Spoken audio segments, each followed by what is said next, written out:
येत्या 8 डिसेंबर पासून विधिमंडळाचं हिवाळी अधिवेशन 28 नोव्हेंबरला सचिवालय नागपुरात येणार। विधान भवन परिसरात 16 दालनं तयार करण्यात येणार।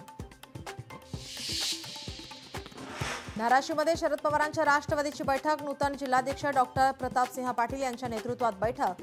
60 कार्यकर्त्यांची निवडणूक लढवण्याची इच्छा। नगराध्यक्षपदाच्या इच्छुकांच्या आज वर्ध्यात मुलाखती। काँग्रेसच्या सद्भावना भवनात पार पडणार मुलाखती। 13 किंवा 14 तारखेला उमेदवार निश्चित करणार।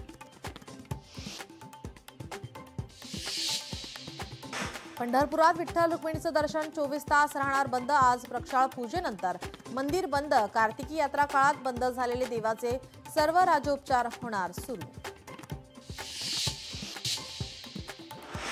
एमडी ड्रग्ज विक्री प्रकरणी 2 तरुणांना अटक। कोल्हापूरच्या स्थानिक गुन्हे अन्वेषण शाखेची कारवाई। कारवाईमध्ये 2,36,000 रुपयांचा मुद्देमाल जप्त। मुरुडच्या काशीद समुद्रात बुडून 2 विद्यार्थ्यांचा मृत्यू।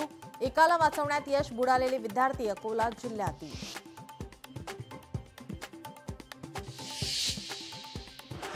मुंबई पुणे एक्सप्रेसवेवर बर्निंग ट्रकचा थरार। शॉर्ट सर्किटमुळे ट्रकला आग लागली।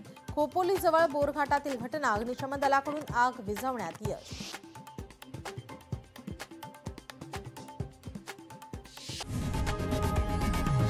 लोकशाही मराठी ऐका, पहा, जागरूक रहा।